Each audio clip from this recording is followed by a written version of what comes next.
And we are live. I'd like to welcome everyone to Conversations with Brother Asar. 1 second. I am your host, Asar Imhotep, with the Madhu Mandela Institute for the Advancement of Science and Culture. And today we have a special guest with us, all the way from New Zealand, Dr. GJK Campbell-Dunn.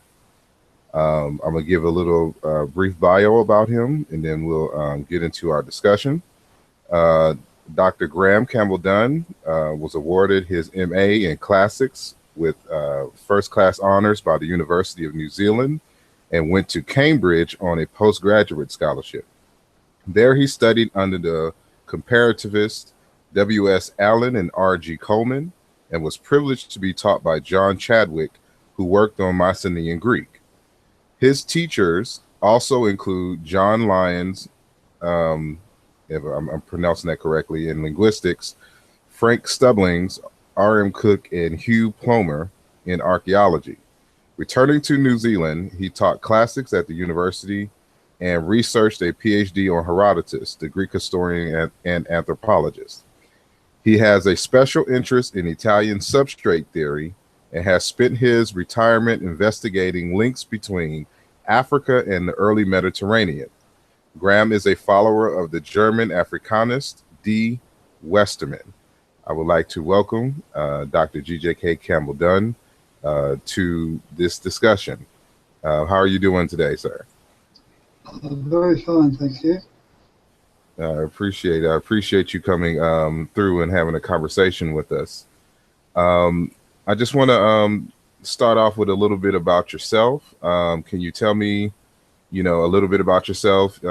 What got you interested in the subjects that we are known for you to write on? Well, I went to a Catholic school in Timaru, and it was perhaps rather unusual as a school, but some of the teachers were quite eminent. The headmaster was Basil Blake, who had degrees from Oxford and the Sorbonne, and the English teacher was Father Cliff Bowler, who had a special interest in phonetics and taught me the elements of phonetics. So I had a foot in the door from the very start on this.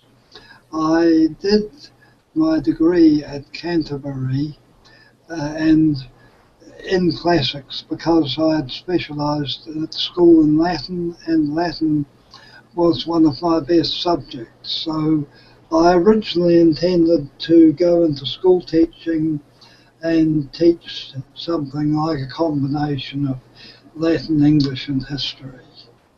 But at the university, the professor of classics, Douglas Kidd, thought that I would be better employed doing a full-time classics degree, that is Latin and Greek, and going on to lecture in classics, and that is what I did. For those who may not be familiar with you, you are a linguist and classicist, and as noted earlier, you have a lot of works dealing with the links between Africa and the Mediterranean classical world. What led you to go along that route? Because the mainstream consensus is that there's really no connection, culturally and linguistic wise between these two regions.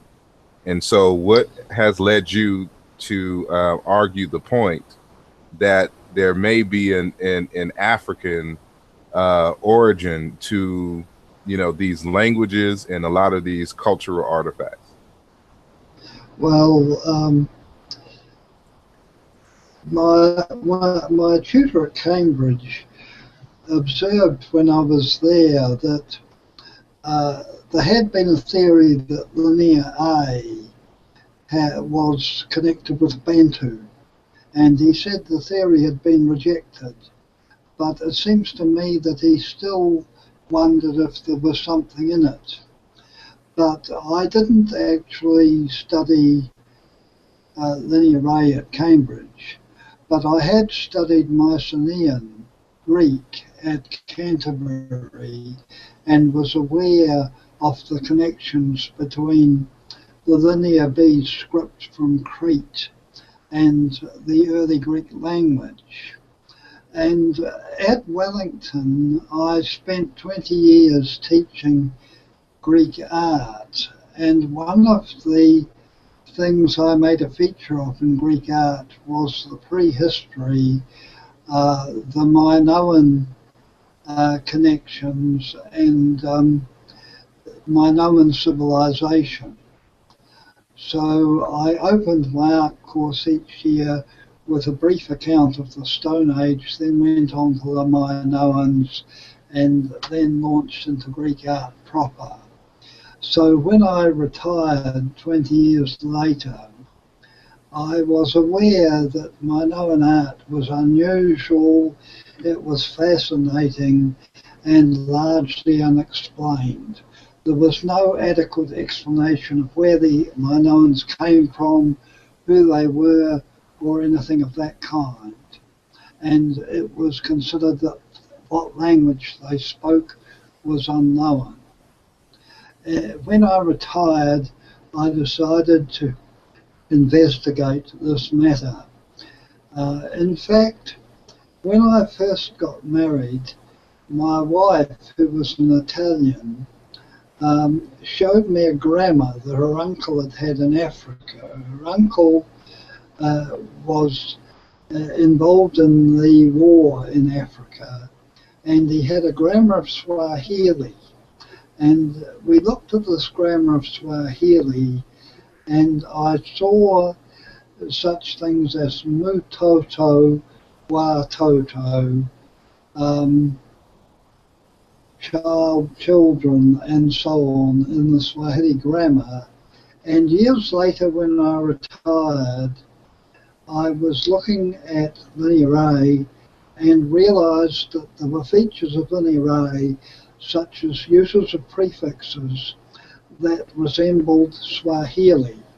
So I looked into Swahili and I discovered that two of the known words in linear array, and there are only about 4 known words of linear array, but 2 of the known words of linear array were kuro and kiro.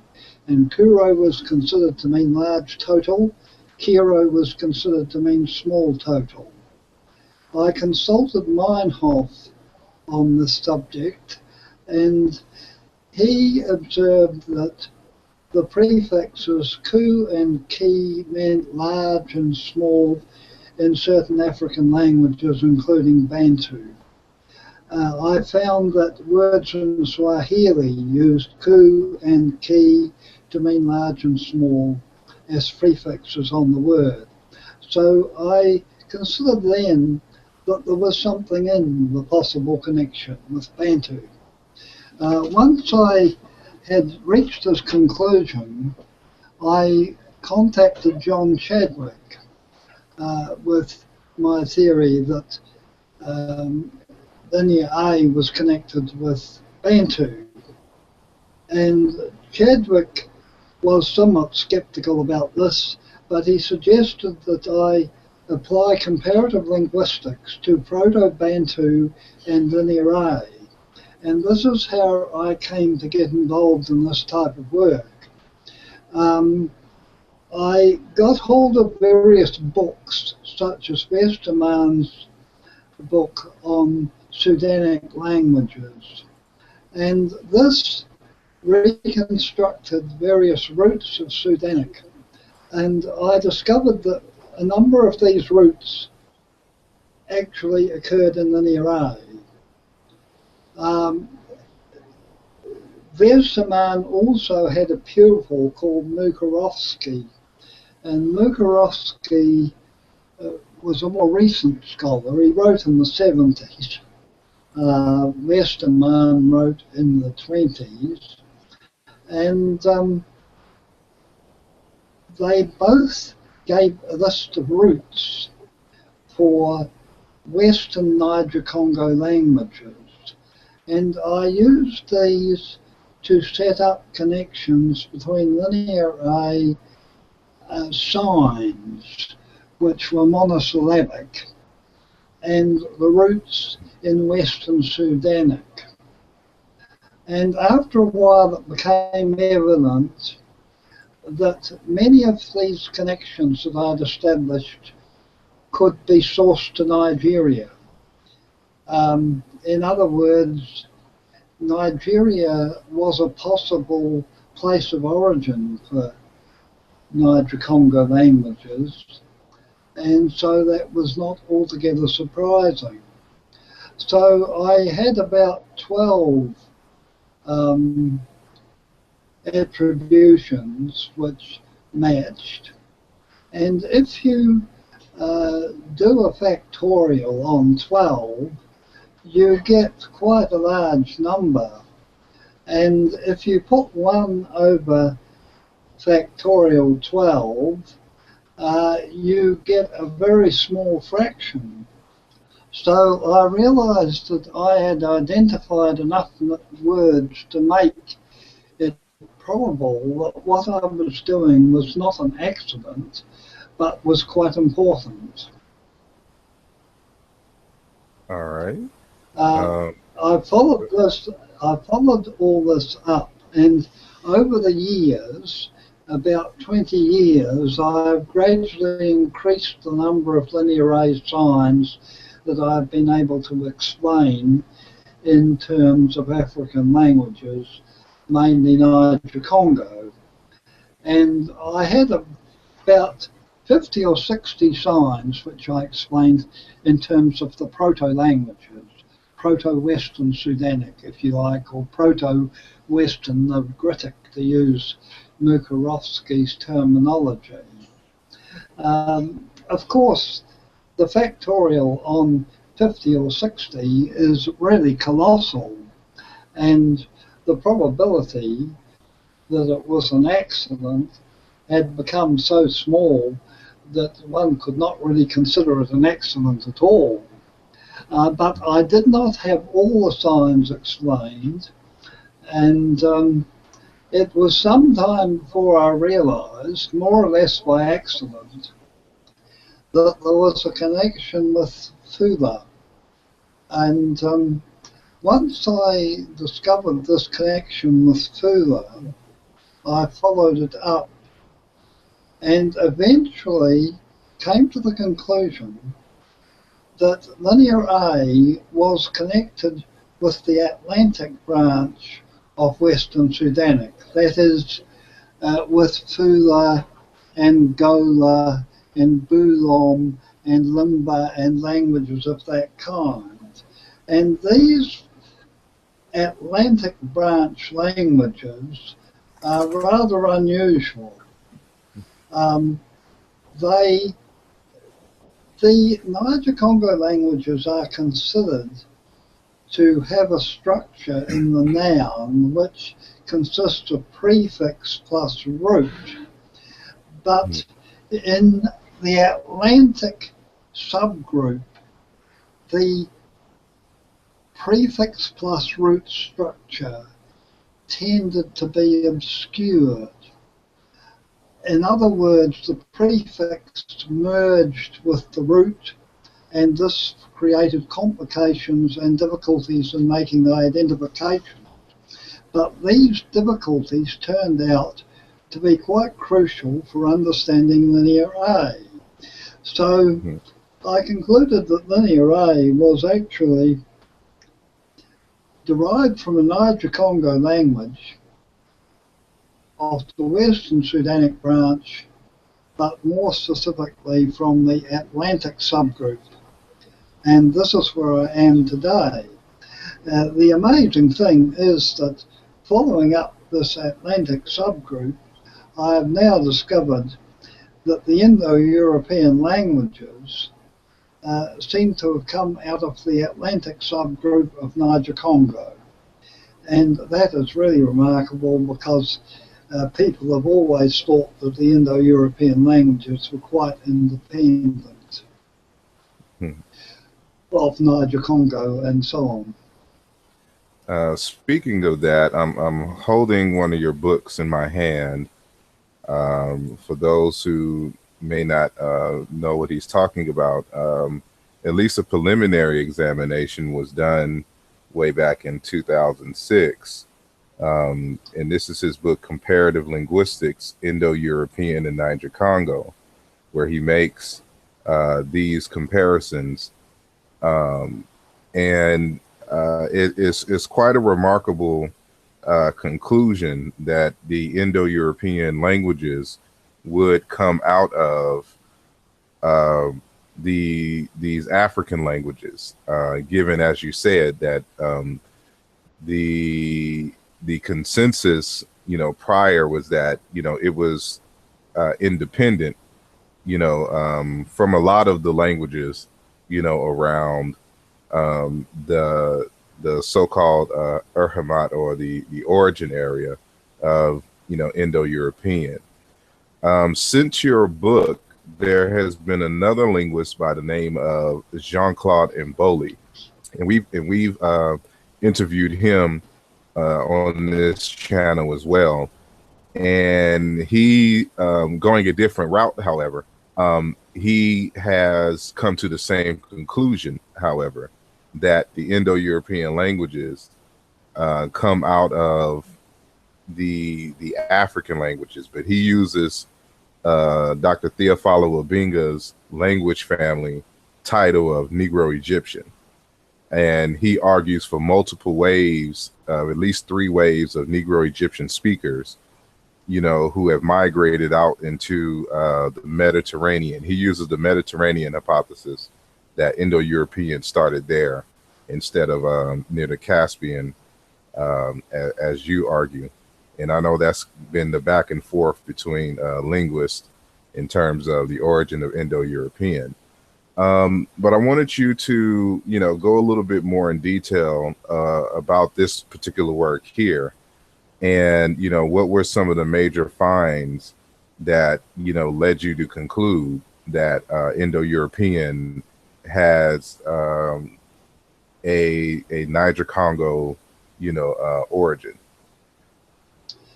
Well, I found that the roots of Indo-European match Niger-Congo. And this is really going back to a rather old method of doing comparative linguistics. The early comparative linguistics emphasized the root and regarded the root as the earliest and most common form of the language. So I matched up various roots in Greek, Latin, and Sanskrit with Westermann and Mukarovsky's Proto-Western Sudanic and Proto-Western Nigritic. I also found some morphological connections, which I have printed on the front page of that book, for example. All right. Yes, I've had this work for, I utilize this in a lot of my text, in terms of certain arguments. I also have, I think you kind of went over this in general, but I just want to get people familiar with the actual books that you have written, on these various subjects.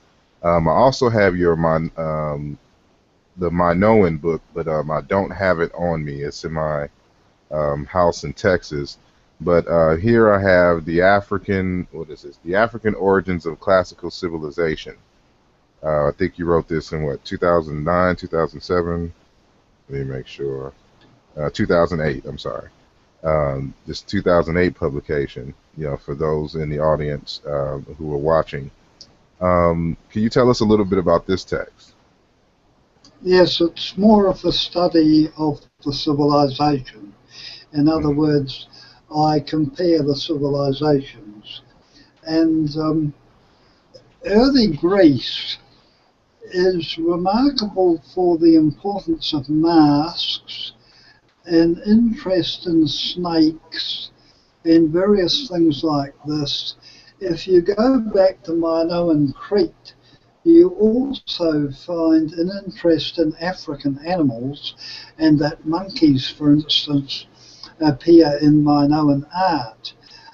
You also find that the colours of the Minoans, which are basically red, white and blue, or red, white and black, are the three major African colours. So I concluded that there was a real connection with Africa in the civilization as well. The buildings of Minoan Crete, the so-called palaces, are very much along the lines of buildings in Senegal, for instance. So you can draw up connections of this kind. One of the most well-known things in classics is the existence of so-called Maenads, who are white women who appear in combination with black male figures. And these white women ranged through the wilds holding snakes and were thought to eat small children and do things of this kind. Now, if you look at Africa, in West Africa, there are collections of priests and priestesses who are very like the Maenads, and they use the python, the python as their snake, because it is a relatively tame sort of snake that the humans can learn to handle. In Minoan Crete, we find pythons living in specially constructed houses, which are like a sort of tube for the snake to inhabit. And the same types of snake houses are used in West Africa. Interesting. You mentioned in this book this concept of template theory. Can you explain template theory for us? Well, template theory arises from the work of Westermann.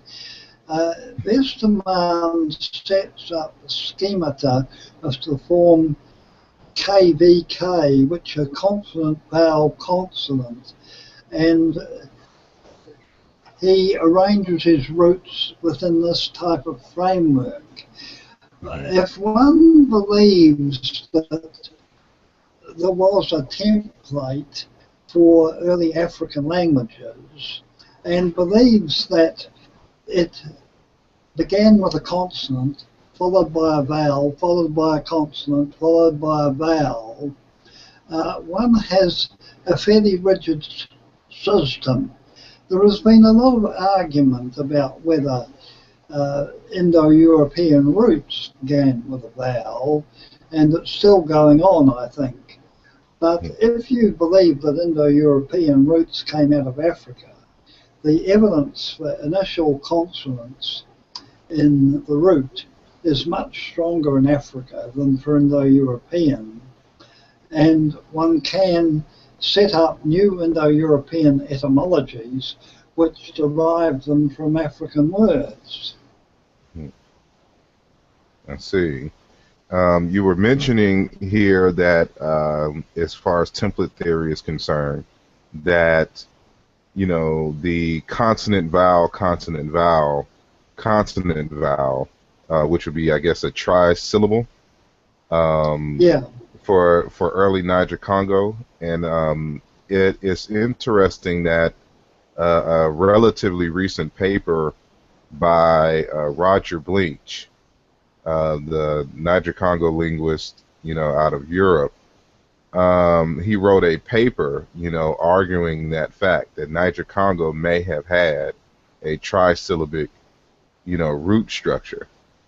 And so, like, I'm seeing a lot of the, well, at least a few, um, independent, linguists and researchers kind of confirming a lot of things that you have been arguing in your text, uh, even if indirectly. But I think actually that Westermann had amazing foresight, and although he wrote a long time ago, his work is remarkably forward-looking, in spite of the fact that his theoretical framework was simpler and not modern. He saw some really significant things about Niger-Congo languages and things which can be used in relating Niger-Congo to Indo-European. hmm. Now, you have another text that I don't have on me right now, but you also link up the Sumerian languages, or the Sumerian language, which is believed to be a language isolate in what is now modern day Iraq. First, I should say that it is a dead language, no longer spoken, but we know of it because of the Sumerian writings. But that this language, being a language isolate, is connected or is actually a quote unquote Niger Congo language. Can you tell us about, that those two works that you deal with, Sumerian, and what led you again to your conclusion as it regards those texts? Well, one of the first things I considered in looking for an origin for Linear A was Sumerian, because Sumerian is closer to Crete than Africa. In other words, my first thought for a connection was Sumerian, but I rapidly realized that Africa was the best place to go. But I've been coming back more and more to Sumerian because as I've written up the work explaining the Niger-Congo signs, I've discovered that more and more of them have Sumerian cognates. And an example of this would be Sa, which Chadwick interprets as flax. But Sa is clearly a similar sign to an Egyptian sign meaning tie, and Sa means cord in Sumerian. So that would be one example. All right. One could find others. I have in fact written a dictionary of comparative Sumerian in which I compare several hundred words of Sumerian with Niger-Congo and relate them. So I consider that Sumerian is really comes out of Niger-Congo. I think that the people who relate Sumerian to Semitic are wrong, and that Sumerian is much more closely related to Niger-Congo. And this is in fact quite an old theory, but like so many good theories, it was rejected when it was put forward. A prominent German scholar reviewed the book and came down against it. But actually, the arguments are still sound. Mm-hmm. All right. And you have recently you've been working on deciphering the linear A scripts, and you have a text that deals with that. Can you talk about that text? Well, the text is largely concerned with the signs. Okay. We now have about 70 signs with definite phonetics which can be classified as Niger-Congo. And using this as a basis, I have tried to identify certain words of Linear A as Niger-Congo. And I found, for instance, that some proper names of Atlantic languages actually occur in Linear A. Linear A has the word Pasarija, which I think is related to Basari, which is an Atlantic language. Of course, you can take other words as well. It is well known that the word mala or mela in Greek means fleece. Melon is fleece. Mala comes from imbala, which is an example of the Atlantic fusion of prefix and root. So the root is bar and the prefix is the em, but if you fuse them you get ma. And mala can be connected with Fula, but it can also be connected with Sumerian bar and barlu. And in Sumerian, bar actually means fleece. So it is one of the few known words of Linear A, and it has turned out to be connected with both Niger-Congo and Sumerian. I'm going to do something. I'm sharing my screen at the moment. Can you see my screen? I have one of your older PDFs, on this. So I wanted to show the audience, kind of what you were talking about, since, some of them may not necessarily be familiar with the Minoan script signs, and exactly what it is that you're talking about. So this one says the Minoan script decipherment in progress, 75 signs explained. So I'm on basically, what page is this? Well, that's the introductory page. So I'm basically on the second page. If you leave those signs up for a moment, I could say that the signs actually represent objects of the Bronze Age world, and in some cases you can see what they are. You can see that the axe is a double axe. You can see that the hand is a hand, but some of them are more difficult, such as the one labelled pieces. I had great difficulty with pieces, and it is represented by the E vowel, but I think it is probably a rope divided into sections used for measurement. But most of these signs can in fact be identified. The one labelled he, throne, is clearly a throne, and in fact Sir Arthur Evans thought it was a throne, though some more recent scholars have rejected this. It is a throne, but it means the god who sat on the throne, in other words, he. All right.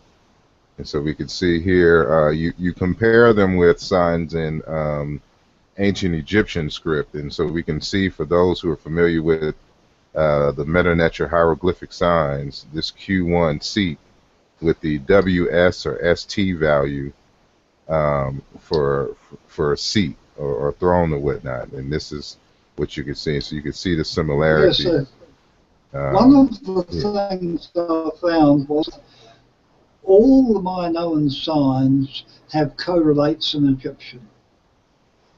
Now, Sundwall originally suggested that the Minoan signs were connected with Egyptian.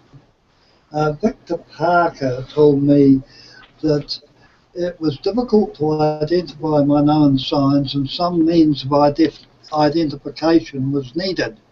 And I found the means of identification in Egyptian hieroglyphics. You can identify all the Minoan signs by comparing Egyptian hieroglyphics, but the comparisons are not always obvious. There is also another problem. Egyptian hieroglyphics have a totally different phonetic. In other words, the language of Minoan is not Egyptian, although the signs are from a similar catalogue of signs. Alrighty. Just wanted to show this, to the audience, so they can see what we're talking about. So I'm gonna unshare my screen now, and get back to the conversation. I would like to, if you're there, Yep. say hello to the people.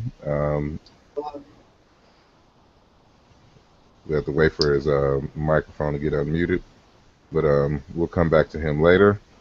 But greetings. Peace.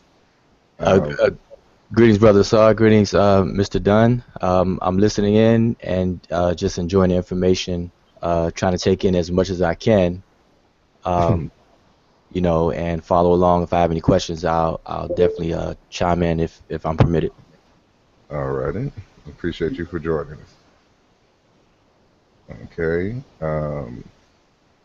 Now, what does all of this mean as it regards the African? I guess you would consider it a substrate in these classical civilizations. What does that ultimately lead to in terms of the information that you've been able to provide for us through your works? Well, what it means is that Indo-European civilization ultimately came out of Africa. Though I think we can say we don't know exactly what route it took. So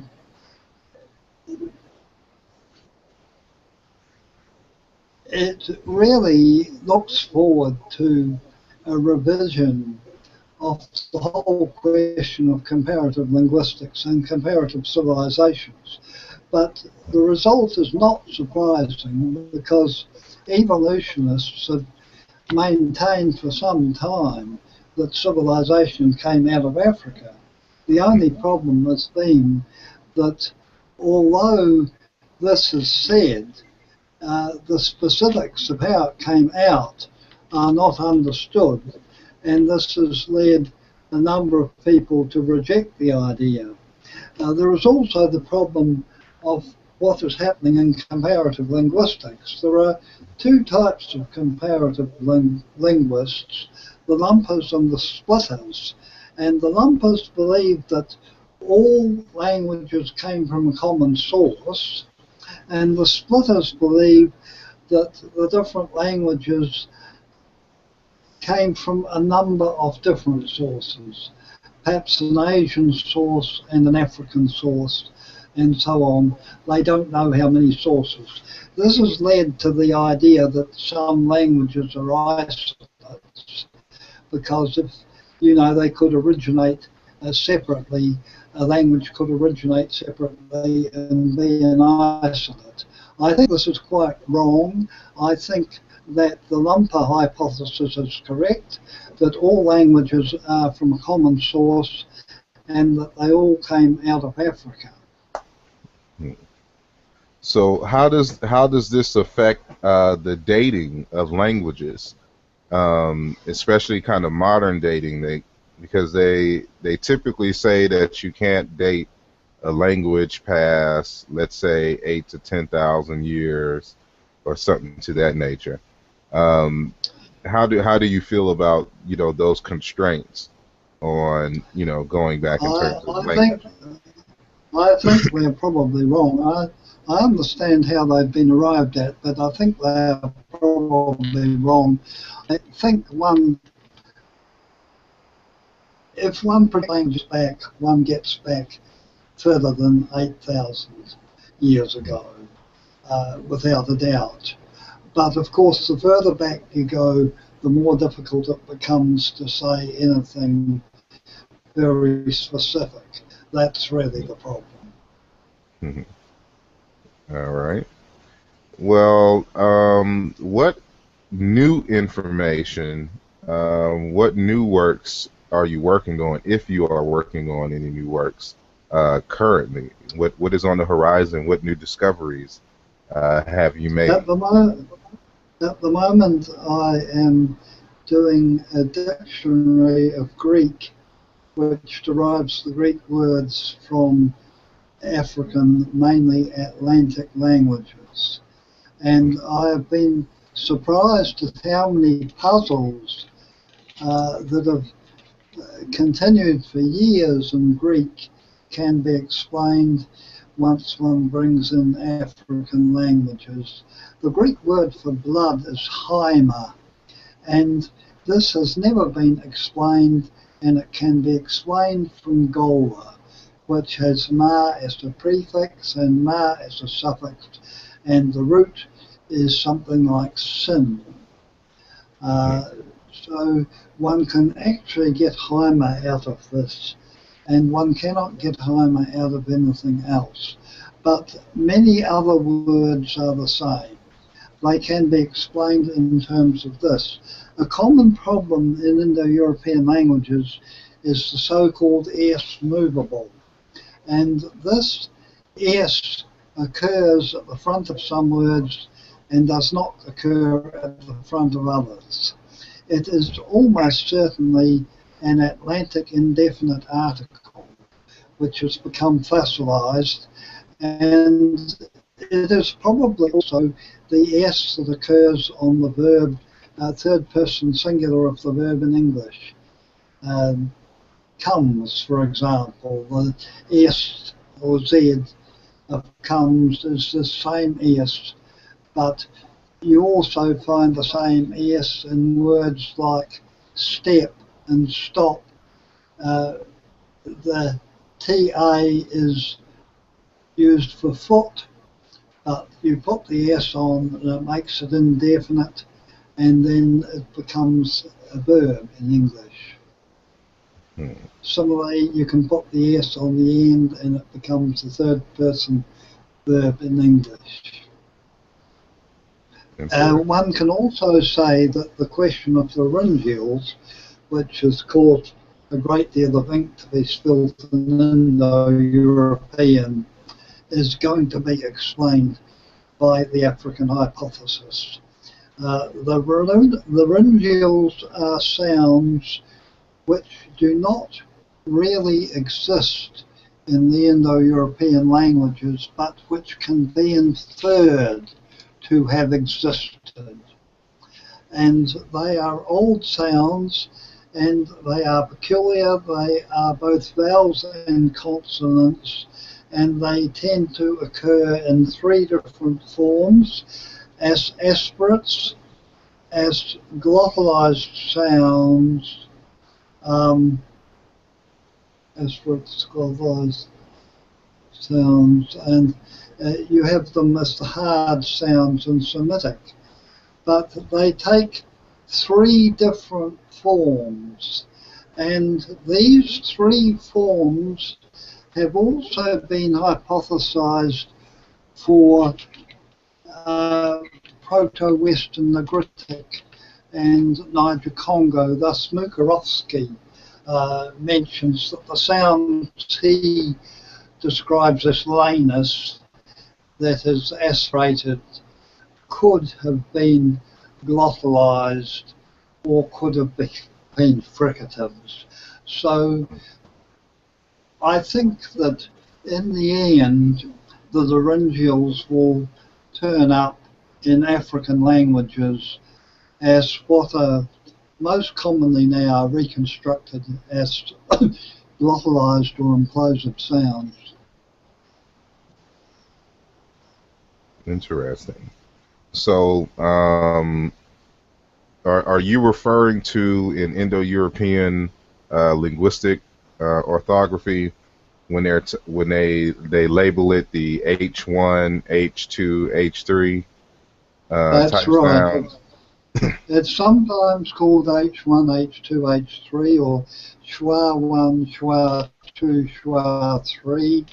Other scholars use capital A or capital O with a line under it. Some people actually set up 12 laryngeals, but most people set up 3 or 4. And 3 seems to be a crucial number. Hmm. I would love to, if possible, get you and Jean-Claude and Boli to sit down and discuss y'all work, concerning Indo-European, Sumerian, and the African languages. I think that would be an interesting conversation. He's written in French. His text, The Origin of African Language, and but y'all come to similar conclusions. And there was this one question I wanted to ask, and I didn't write it down, which I should have. Oh, the Pelasgians. I wanted to the if I'm pronouncing it correctly, the Pelasgians. Pelasgians, yeah. Yes.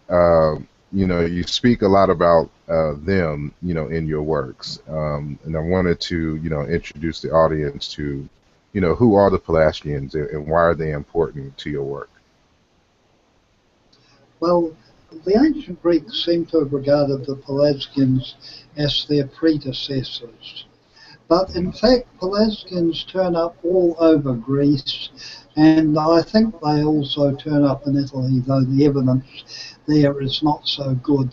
I think the Pelasgians are actually African substrate, would be one way of describing who they are.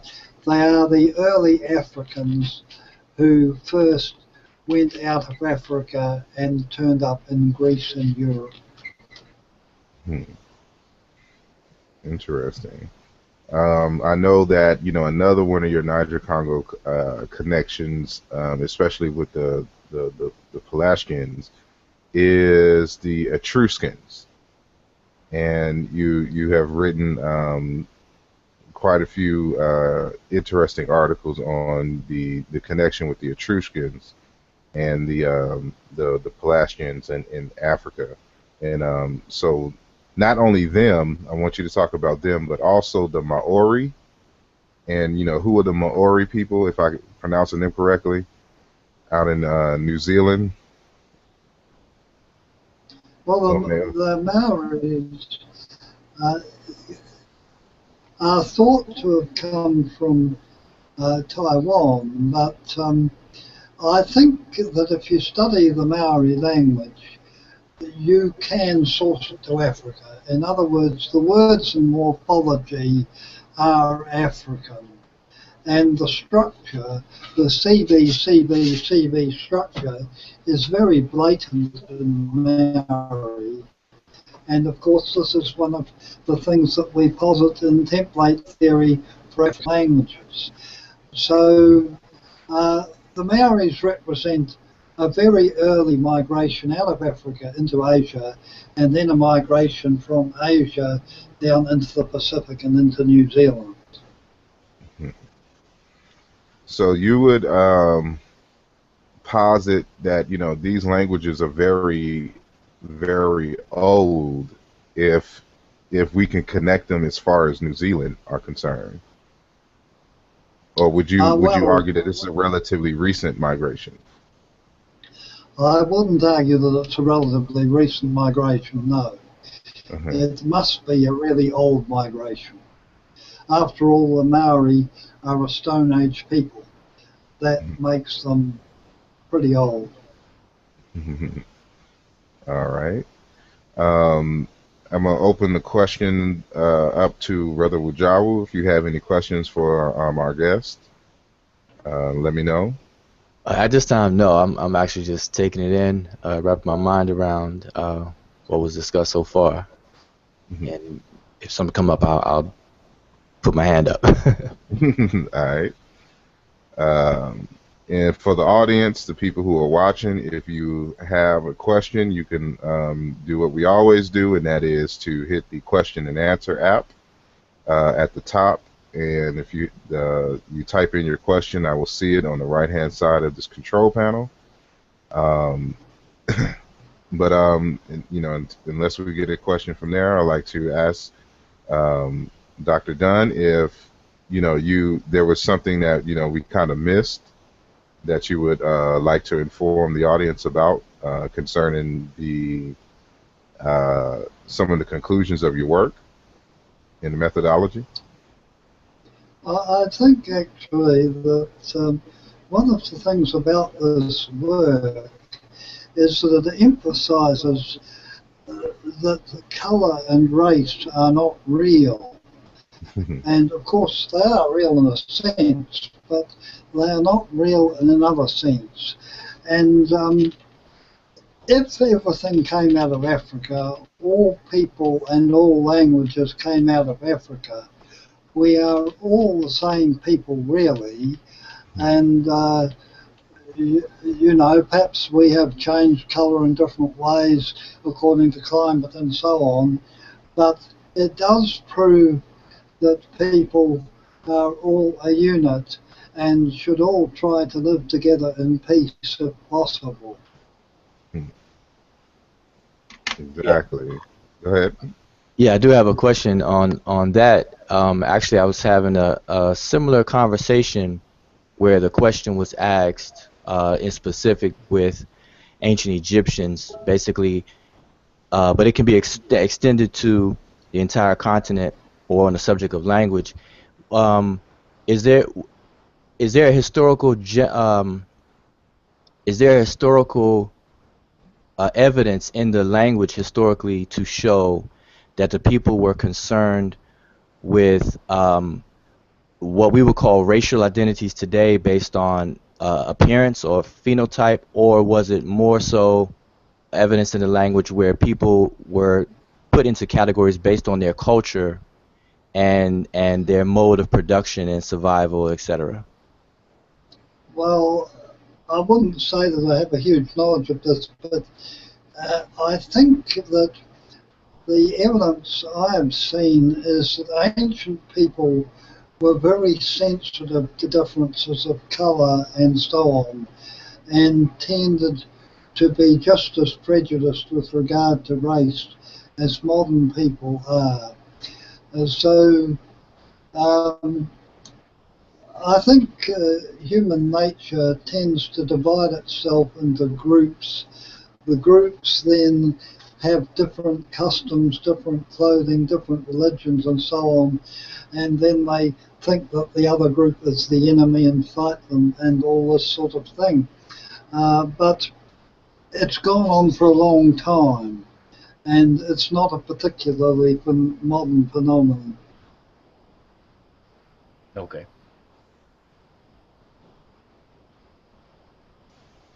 Hold on, I just had to unmute my mic. Now, speaking of this, there's a trend in linguistics that has gained popularity over the years, and that is connecting, or at least attempting to connect language with genetic data. Um, what has been your experience in that arena, if any, and what is your opinion along those lines? Well, it's caused me certain problems because I have demonstrated by language and by the study of civilization in many aspects that the early Greeks came out of Africa, but Stamato, for example, the Greek scholar, claims that he has genetic evidence that practically excludes this and puts the Cretans in with the Europeans. I think it's really a question that we don't know the answer to. It is possible that the Cretans came through Sumeria and that they were no longer so specifically African by the time they reached Sumeria. In fact, there may have been influxes of people from other regions. But I think you can make a good case genetically that everyone came out of Africa and that the language in its general outlines can be related to genetics, but it is also true that it is known that language is not the same as genetics. And even if you have a genetic argument, it doesn't prove the same for the linguistic argument. It would be nice to think that they lead to the same conclusion, but I don't think we are yet at the stage where we can say that they do lead to the same conclusion. Alrighty. Well, that is all the questions that I have. You spent the last almost hour and a half with us, and I appreciate you taking this time to converse with us and let us know a bit about your work. Maybe in the future we can hone in on something specific, and just go through, some details of a certain aspect. But I wanted to familiarize my audience with your work and to get some semblance of the kinds of work that goes into these linguistic arguments and just what kinds of history is revealed as a result of exploring, ancient and modern languages. And it's an exciting field for me. And I've been corresponding with you for a number of years, and following your work and even citing it in my text. And so I'm grateful for the work that you do. And again, I appreciate you coming on this program. You're 17 hours ahead of us. So for us here in the United States, it is Friday evening, but it is Saturday morning, almost midday, in New Zealand. So had to coordinate times, here. So again, I appreciate you taking the time to converse with us. Where can they find, your works? For those who are interested in reading your texts, where can they find, your essays and books and to purchase those? My works are published by Author House and by Bookworld, so you need to contact the publishers because the works are so specialised that they are not really available in bookshops. All right. Author House and Bookworld. So that is Author House and Bookworld. And, do you have a website where they can at least access your articles? We're putting a website up fairly shortly, and it is possible to access books from me if necessary. If you contact me, email me at gc_dunn@clear.net.nz. gc_dunn@clear.net.nz. I have copies of all my books and can have more copies made if anyone has difficulty obtaining any of them. All right. Again, thank you. Thank you, Brother Wujawu, for stepping through. Hold on. I have one question from the question and answer app. This is from a Jack E. Johnson. Um, well, it's not a question. He just says, I want to thank you for such an enlightening conversation.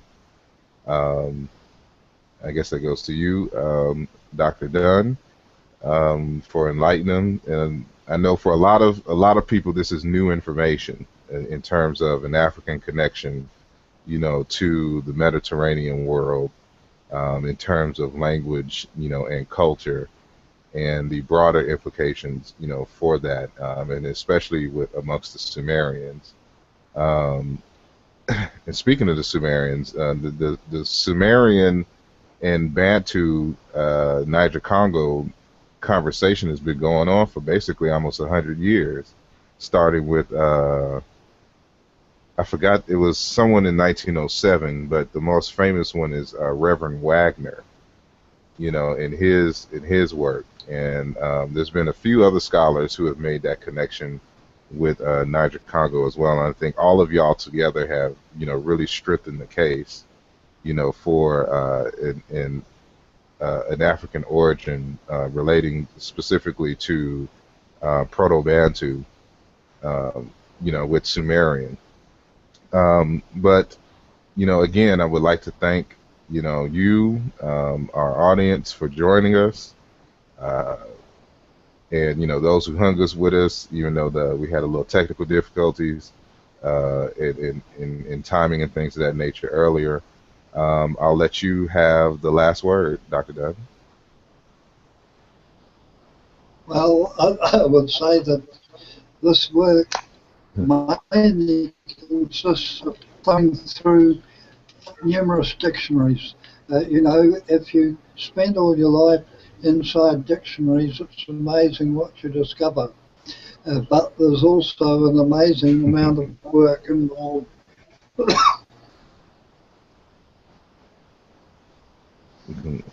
It will be good to see a lot of those dictionaries transferred digitally to modern databases for easy searches, kind of like the Nostratic database for the Tower of Babel website. They have a good online search database, but especially with a lot of the connections that you make, so it could be readily seen and you can do faster searches. But that's something for the future. Um, I, I did you have know, one question I may have all missed right, go ahead. because I came in late. Just real quick, Dr.